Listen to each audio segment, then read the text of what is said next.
Alam niyo po ba mga kababayan, kung matatandaan niyo kanina, 'di ba sinabi ni Senator Erwin Tulfo na imbitado po etong 18 nagpakilalang dating miyembro ng Marines mga kababayan, especially yung isa sa nagbitaw na mga aligasyon laban po sa kanila ni Tito Sen. So ngayon mga kababayan, ayon po dito kay Mike Defensor, kung ano lamang yung sasabihin ni Alan Peter Cayetano, yun lamang daw po ang susundin nila mga kababayan. Ibig sabihin, kung ano yung desisyon ni Alan Peter Cayetano, pag hindi sila pina-attend mga kababayan sa Lunes, hindi po sila a-attend, hindi po sila sisipot. So ngayon, eto, pakinggan po natin. So kung ano sabihin ni Senator Alan Peter Cayetano, yun ang susundin ninyo?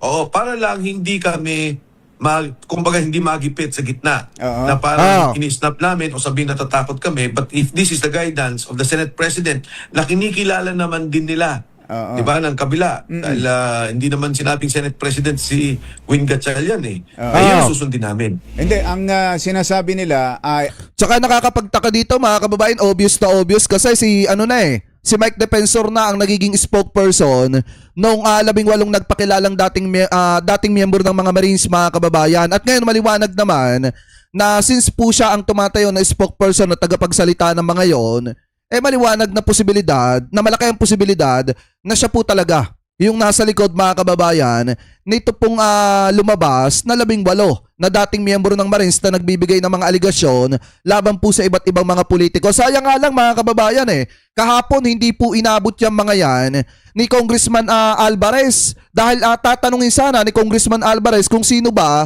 yung nag-deliver ng mali-maletang pera sa kanya, yung nagbabato ng aligasyon mga kababayan, at tatanungin sana kung siya ba yung pinagbigyan ng mali-maletang pera kasi hinahanap daw sa kanya ng kanyang pamilya yung sinasabing mali-maletang pera na ibinigay po sa kanya. Kaya nga sa totoo lang mga kababayan, kahapon kung makikita nyo nung pumunta etong si Congressman Alvarez sa Senado, di ba hindi nga makatingin ng ayos etong si Rodante Marcoleta at saka itong si Alan Peter Cayetano, biglang kumalma mga kababayan at hindi makapalag dito po kay Congressman Alvarez kasi nga wala gawa-gawa lang yung mga aligasyon na ibinabato po nila dito po sa mga inaakusahan nila na nakatanggap daw ng mali-maletang pera. So ngayon ito pa, tuloy pa natin. Acting Senate President si Win Gatchalian, ang Senate President position vacant. Tama. Yan ang deklarasyon ng Gatchalian Block. Yun nga ang hindi, parang ano yung batayan na yun dahil sinasabi na hindi pwede. Dahil kailangan lang ng 13 para matanggal si Senate President Alan Cayetano. O di ibig sabihin, Senate President pa rin si Alan Cayetano. Kung sinasabi lang hindi nila nakuha yung 13. Wala na. Malapit nang magwakas etong mga sinasabi nila mga kababayan dahil meron ngang isa talaga na sure ball na lilipat mga kababayan dito po sa simple majority. Meron talaga. May isa talaga na sure ball na malaki ang posibilidad na lumipat talaga mga kababayan. At kung gano'n, siya ang dapat sundin na namin at bigyan ng tanungin at tumingi ng guidance. Okay. So kung sabihin ni Senator Cayetano na wag kayong umattend dyan dahil bogus yung committee ni Erwin Tulfo na yan, naka-attend na kayo ng tunay na committee hearing nung kahapon, so hindi na a-attend ang 18 Marines sa Lunes. Yes. Susundan namin ang guidance ni Senator Alan Peter Cayetano. Kung ano man yung kanyang guidance tungkol dyan. Ngayon, kung sabihin nila... Nako, delikado kayo. Makukontempt kayo dyan. Pag hindi kayo umattend sa mga patawag ng Senate Blue Ribbon Committee, malaki ang posibilidad mga kababayan na makontempo ito pong mga ito. Lalo na yung 18 nagpakilala na dating miyembro ng Marines mga kababayan. Kasi yung hearing po sa Lunes, yun po talaga yung legal na hearing mga kababayan at yun po talaga yung hearing ng Blue Ribbon Committee na kinikilala at nakalagay sa record ng Senado. So ngayon, kung ito pong mga ito ay hindi po a-attend, malaki ang posibilidad mga kababayan na ma-contempt ito pong mga ito. Senator Cayetano, sige, kahit na hindi Blue Ribbon Committee, isang hearing lang. Pupunta kami, pumunta kayo, pumunta lahat. Maganda rin yan. Para magkaroon talaga ng showdown sa Lunes doon sa mga binabanggit ng mga Marines. Ayan, ako. Ayan. Mga kababayan nakadepende pa pala kay Alan Peter Cayetano kung a-attend itong mga ito or hindi. Tapos may iginigiit pa dito itong si Mike Defensor na ang kinikilala daw nila ay etong si Alan Peter Cayetano kasi nakakuha daw mga kababayan ng 13 na suporta mula sa mga kasamahang senador. So ngayon may nakita tayong balita kaya sabi ko sa inyo mga kababayan, may possible talaga na lilipat po dito sa simple majority. Kumbaga, pinag-iisipan lang kung paano ba lilipat mga kababayan dahil natatakot nga na batikusin ng mga troll at mga sumusuporta dito po kay Alan Peter Cayetano mga kababayan dahil alam naman natin nakaalyado po ito ng mga DDZ. So ngayon mga kababayan, ito pakinggan po natin etong nakita po nating balita galing po sa 1PH. Sabi po dito, Senator Joel Villanueva susunod na mga kababayan kay Jinggoy Estrada. Pero may isa pang balita mga kababayan na naglilipa na ngayon na malaki ang posibilidad na yung lilipat mga kababayan or nag-iisip lumipat sa simple majority, alam nyo na kung sino mga kababayan or kung sino yung sino yung possible na lilipat na yon dahil nga apektado na yung church. Tinatanong na ng mga anak kung bakit hindi pumapasok mga kababayan. At the same time, apektado na rin yung mga negosyo, yung mga school.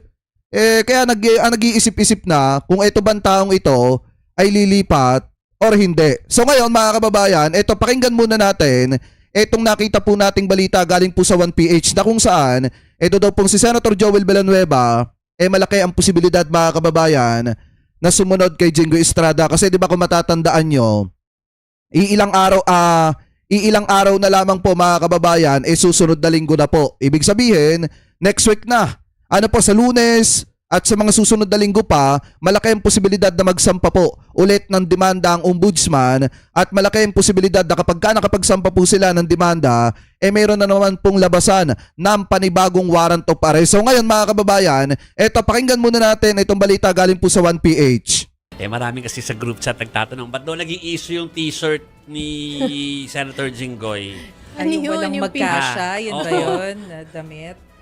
Ayon sa PNP-CI DG Jovi, wala daw XL or mas malaki nakakasya kay Estrada, no? Kaya ipinatong na lamang yung t-shirt. Though, nakita naman natin kay Secretary Bonoan, may kasya naman sa kanya. Though, yun nga, kay Estrada, ipinatong na lamang. Pero, syempre, nung nakita natin, medyo malaki-laki din naman yung shirt and mas maganda siguro kung naisukat muna. Siguro, Yung ano kailangan yan, lang yung natin orange. confirmin.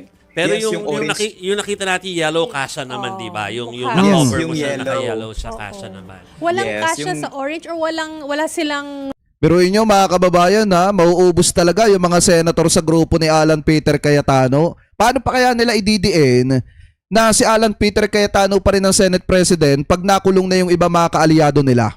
Eto, tanong ko mga kababayan paano pa kaya masasabi na ang kampo ni Alan Peter Cayetano na siya pa rin ang Senate President at sila pa rin yung may karapatan sa Senado kung makukulong na yung iba sa mga kaalyado po nila? So ngayon ituloy pa natin. reserve ngayon o walang stock ngayon. Yeah. Hindi na pagandaan siguro. Wala raw size cheeky. Walang ganung pero size yung, talaga. Okay. yes. Hindi, ang alam lang natin parang walang available na size. Walang No? size Okay. that time. Yes, Baka di pero yung nakapagpagawa yellow, pa. Oo. yes. Pero Pero yung yung yellow yellow na BJMP uniform, yes. Ay, may Oh. suot-suot siya. Ayan, nakikita ninyo sa inyong screen yung BJMP uniform. And kahit kahapon, doon sa kanyang graft case, suot-suot niya pa rin yung uniform na yan kahit hindi Na siya yellow. personal na humarap doon sa second division. Okay. Yung suot pala niya na yung hindi kasha, hindi yun orange Charmaine yun Ay, Charmaine. grabe. Oo, nga pala, Charmaine. updated na. Pinapaalala ko lang sa Palang inyo name, lahat. color. Oo, Charmaine. Naku, ay, tandaan mo yung Charmaine na nalilito yung tatay ko eh. Correct. Alam mo, Jovi Chick at Masay kahapon yung usapang Charmaine, 'di ba? Usapan niya ng palitan ng pangalan. Confirm natin kahapon Yung na prutas. may similar case pala itong palitan ng pangalan kay Senator Jinggoy Estrada. Oo, Kasi pero- yung pangalan niya pala, iba pala yung pangalan niya. Ang pangalan pala niya ay Jose Pimentel Ejercito. Yes, yes, And he yes. asked for it to be legally changed to Jinggoy Jinggoy. Estrada For around political 90s. So, reasons. it kind of remind me of that. Of Charmaine. Yes. Tingnan mo. Charmaine. Pwede talaga mag-change. Pero may karapatan talaga tayo dapat sa pangalan. Google niyo yan mga kapatid. Yung prutas na orange. Yes. Yun pong trending. Oo, Yung nagva-viral na video. Baka malito kayo. Yung last question ko sana, Arles, ay medyo nakakatakot itanong kasi it will affect and may spell, yung Ito, pakinggan nyo mga kababayan ha. na maging next kabanata or book ng Book 3 na ba book ito? 2 ng ng Senate serye. Wala bang balita kung ano ang pwede mangyari diyan next week? Meron na bang balita ng next arrest ng VIP? Sa ngayon, Jovi, hindi pa natin makukumpirma yan. At least yung 2 weeks na sinabi ng Office of the Ombudsman na baka masampahan na nga sa Senator Joel Villanueva ay kukumpirmahin pa natin kasi nakita natin mabilis yung nagiging tugon ng Sandigan Bayan. No? Kapag na-file yung case, baka sumunod na araw ay may arrest na. Pero hanggat walang isinasampang kaso, wala tayong arrest warrant pa na mahihintay. No? Habang yung kaso naman o reklamo na tinitingnan ng Office of the Ombudsman ay hihingan din natin ng update. Pero ilang mga Oo. mababatas din sa Senado ang Actually, kasangkot doon. Bilang ito yung SKL at share ko lang naman segment sabihin na kasi natin na sinabi kasi about 2 weeks ago, 'di ba, na kung meron mga lumalakad na mga papeles aside from Senator Jinggo, yung kay Senator Joel Correct. Villanueva. Yes. So wala pa or less anything about doon sa pagkatalo ng kaso niya. Wala pa tayong any update on that, Jovi. So, first week after nung press ko ni Ombudsman Boying Rimulya, ito first week to. Natin kung ano yung mangyayari ngayong susunod na linggo, mga kababayan. Dahil nga naman, kung titingnan nyo po, pagka nakapagsampa sila ng demanda, mga kababayan, ng reklamo, dyan po sa Sandigan Bayan, ilang araw lang yung pagitan, lumalabas na agad yung arrest warrant. Napakabilis nga po ngayon, mga kababayan, ng pagpapanagot dito po sa mga sangkot na ito sa maanumalyang flood control. Kaya nga po doble kayod itong mga kaalyado, mga kababayan, ni Senator Joel Villanueva dyan po sa minority na Alan Peter Cayetano para gumawa ng mga eksena, mga kababayan, para idawit pa yung iba na mga kalaban nila sa politika. So ngayon, kung titingnan nyo, mga kababayan, eto diretso po natin yung talakayan natin ha. Kung makikita nyo, di ba kanina binanggit po ni Mike Defensor. Isiningit ko lang kasi yon, mga kababayan ha. Kung makikita nyo, di ba kanina binanggit po ni Mike Defensor na susunod lamang sila sa kung ano yung sasabihin ni Alan Peter Cayetano. Kapag sinabi ni Alan Peter Cayetano na hindi po sila aattend dyan, na wag po silang umattend dito sa hearing ng Senate Blue Ribbon Committee na pinamumunuan ni Senator Erwin Tulfo, hindi po sila attend. Ibig sabihin, ibo-boycott nila, mga kababayan, etong hearing ni Senator Erwin Tulfo at magsasagawa ulit sila, mga kababayan, ng mga pagdinig para interviewin at tanungin ulit etong mga nagpakilalang ito na 18 miyembro ng dating Marines, mga kababayan. So ngayon, kung titingnan nyo po, nagbigay ng matinding babala ito pong si Senator Erwin Tulfo. Especially, alam naman natin kung sinong pinatatamaan ito, walang iba kung hindi ito pong si Alan Peter Cayetano. At napakatindi po nito, mga kababayan, dahil malaki ang posibilidad na kapag sumobra na itong si Alan Peter Cayetano, ay ipa-aresto po ito ni Senator Erwin Tulfo. So ngayon ito, pakinggan po natin. Hindi na po ako papayag na maghihiring-hiringan kayo dyan. At I will have you arrested. I promise. Kahit na senador ka, kahit na sinasabi mong matanda ka na, ilang taong ka na sa Senado, try me. Yan! Magpahiring ka na ng Blue Ribbon ulit. Magpahiring ka. I don't care kung dati Dalawa to, mga kababayan, pinatatamaan niya dito, maaling kay Marcoleta o kay Alan Peter Cayetano. Kasi sabi dito, kapag ka nagpahiring daw ulit, mga kababayan, talagang may kalalagyan kay Senator Erwin Tulfo. kang Senate President, dati kang Speaker of the House, I don't give up. Talagang papahuli kita. Kung hindi papahuli, kung ayaw ng usa, bibit-biting kita, kwikwilyohan kita, palalayasin kita dyan sa floor na yan. Because I am the legitimate Blue Ribbon Chairman. Hindi na po ako papayag na maghihiring-hiringan kayo dyan. At I will have you arrested. I promise. Kahit na senador ka, kahit na sinasabi mong matanda ka na, ilang taong ka na sa Senado, try me. Magpahiring ka na ng Blue Ribbon ulit. Magpahiring ka. I don't care kung dati kang Senate President, dati kang Speaker of the House, I don't give up. Talagang papahuli kita. Nako! Kung hindi papahuli, kung ayaw ng usa, bibit-biting kita, kwikwilyohan kita, palalayasin kita dyan sa floor na yan. Because I am the legitimate Blue Ribbon Chairman. Ito yung magandang ito yung magandang leader ng isang komite, mga kababayan. Talagang may tapang. Biruin mo ha, pag nagpahiring daw ulit, ito pong si Alan Peter Cayetano, kasi si Alan Peter Cayetano lang naman yung naging speaker na naging Senate President, mga kababayan. So kapag ka nagpahiring ulit, etong si Alan Peter Cayetano, mga kababayan, at ito pong si Rodante Marcoleta, talagang ipapa-aresto daw ni Senator Erwin Tulfo, mga kababayan. Kahit pa daw subukan siya Yan po yung sinasabi dito ni Senator Erwin Tulfo. Ano pa, pagka ayaw daw umalis, mga kababayan, at kung walang umaresto, ayaw arestuhin ng USAA, ang gagawin daw niya, mga kababayan, kikwelyuhan niya. Tatanggalin niya dyan sa floor. Dahil nga naman, siya po yung legit. Siya po talaga yung kinikilalang chairman ng Senate Blue Ribbon Committee, at yung ginawa ni na Rodante Marcoleta, ni na Alan Peter Cayetano, yun ay mga kababayan, pambabastos kay Senator Erwin Tulfo. At yun ay kawalang galang kay Senator Erwin Tulfo. Total naman, ang labanan ngayon, bastusan na. Para sa akin, kung gawin man yan ni Senator Erwin Tulfo, tama lang yan. Kasi binastos na siya nung una eh. Hindi nga lang siya basta binastos, mga kababayan. Una, binastos siya sa point na binaliwala yung pagiging legitimate chairman niya bilang chairman ng Senate Blue Ribbon Committee. Pangalawa, inakusahan pa siya sa sariling niya, mga kababayan. Sa sariling committee niya pa. 'Di ba, na ginamit ng mga bogus. Kaya nga sa totoo lang, mga kababayan, ito yung kailangan natin na talagang chairman ng isang komite, mga kababayan, yung may tapang at walang kinakatakutan kahit pa sino ang tamaan, ika nga. Paano, siguro pala isipan sa inyo, paano naman kapag halimbawa dumating nga yung point na kinwelyuhan nga ni Senator Erwin Tulfo tapos nakailam itong si Robin Padilla. Ay nakaw, mga kababayan, yan na yung sinasabing magkakagulo na matindi diyan po sa loob ng Senado. Mas lalong nakakahiya, mga kababayan, ng Senado kapag nangyari yun. Ano po, kasi biruin nyo, mga kababayan, mukha atang sunod-sunod na kamalasan ang nangyayari kay Senator Alan Peter Cayetano. Una, ipinadideklara na persona non grata, mga kababayan, sa Negros Occidental. Pangalawa naman, malaki ang posibilidad na kapag nagsagawa ulit sila ng hearing, mga kababayan, malaki ang possible na ipaaresto siya ni Senator Erwin Tulfo. Kung ayaw siyang arestuhin, siya mismo ang kakaladkad, mga kababayan, ika nga, at magkikwelyo dito po kay Alan Peter Cayetano para umalis sa floor. At ngayon, mga kababayan, ang isa pa na matinding kamalasan na posibleng mangyari kay Alan Peter Cayetano ay yung madisbar siya. Bakit, mga kababayan? So ito, pakinggan po natin itong sinasabi ni Attorney Carlo Ibanez. Kasi may possible pala na baka madisbar, mga kababayan, itong si Alan Peter Cayetano sa mga pinaggagawa niya. Bakit kanyo? Ito, pakinggan po natin. Alan Peter Cayetano, pwedeng madisbar at makontempt. Alan Peter Cayetano is a lawyer. Bilang abogado, he is an officer of the court at dapat ginagalang niya ang independence ng judiciary.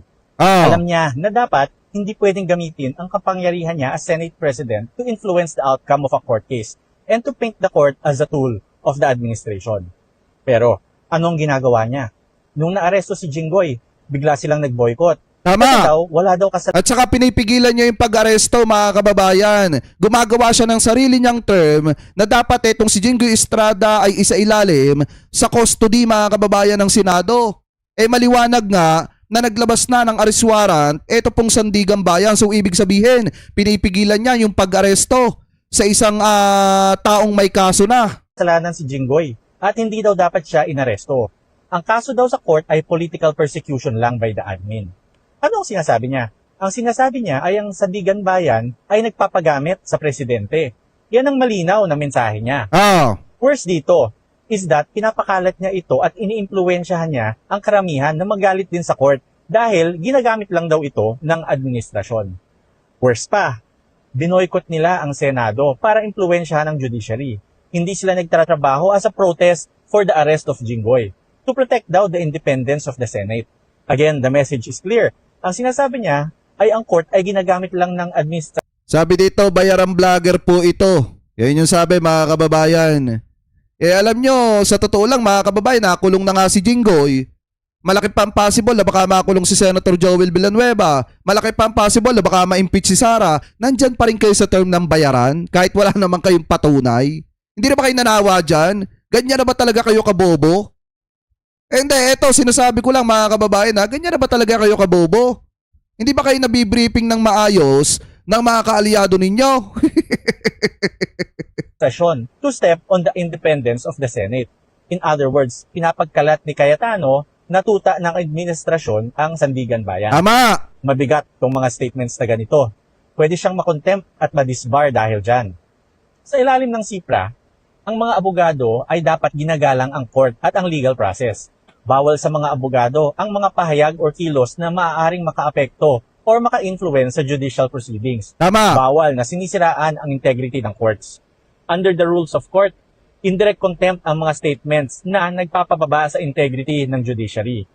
Kapag ang impluwensya ng isang mataas na opisyal ay ginagamit para i-shape ang pananaw ng publiko to send the message na ang court ay tuta ng administrasyon, that is a ground for disbarment and indirect contempt. Dapat may mag-file. Dapat may mag-file mga kababayan ng disbarment case laban po kay Alan Peter Cayetano. Kasi ginagawa niya ng kwento mga kababayan. Ito pong sandigang bayan na pinapalabas niya publicly, allegedly, natuta ng administrasyon mga kababayan. Ito pong sandigang bayan at ginagamit po para ipanakot doon po sa mga kaalyado nila, diyan po sa Senado mga kababayan, at ginagamit na pang-areglo doon po sa mga kaalyado nila. Ano po, para lumipat sa simple majority at makuha yung Senate presidency. So ngayon mga kababayan, para sa akin, kung yung mga kababayang Pilipino po natin talagang inis na dito po kay Senator Alan Peter Cayetano, pwede po kayo mag-file ng disbarment case laban po sa kanya dahil po sa mga inaasal niya. Di po ba? Kasi maliwanag naman Sinabi dito ni Attorney Carlo Ibanez na pwede pong masampahan ng kasong indirect contempt. Ito pong si Alan Peter Cayetano dahil po sa mga nagiging pahayag niya. At pwede din siyang ma-disbar. Kasi nga, kine-question niya yung naging ruling mga kababayan ng Sandigang Bayan patungkol po dito kay, sa kaso ni Senator Jinggoy Estrada na plunder mga kababayan. Ano po? So, yan, maliwanag naman ang sinasabi dito ni Atty. Carlo Ibanez. Alam nyo mga kababayan sunod-sunod na yung kamalasan na nangyayari kay Senator Alan Peter Cayetano buhat nung hindi niya tanggapin yung kanyang pagkatalo. Kasi sabi ko nga po sa inyo, kapag katalo na, kapag ka-olats ka na, tanggapin mo nang natalo ka. Ganun lang kasimple yun. Tanggapin mo na natalo ka, tanggapin mo na hindi ka na gusto ng mga kasama mo bilang Senate President ng Senado. Kaya ano yung dapat mong gawin? Manahimik at mag-step down na lang. Ipaubaya mo sa mas nagtatrabaho yung posisyon na inaasam-asam mo. So ngayon, mga kababayan, kung kayo po ang tatanungin, ano po masasabi nyo? Hingil po sa matinding pahayag na binitawan ni Senator Erwin Tulfo patungkol po dito mga kababayan kay Alan Peter Cayetano na kapag ka daw po ito nagpasagawa ulit ng hearing, yung hiring-hiringan na bogus mga kababayan, malaki daw ang posibilidad na ipaaresto daw po ito ni Senator Erwin Tulfo at kung hindi naman hulihin ng USA, siya daw po mismo ang magkikwelyo dito po kay Alan Peter Cayetano mga kababayan papaalis ng floor. Ano po, dahil siya daw po ang legitimate na chairman ng Senate Blue Ribbon Committee. So comment below na lamang po kung ano po masasabi nyo. Hingil po dyan.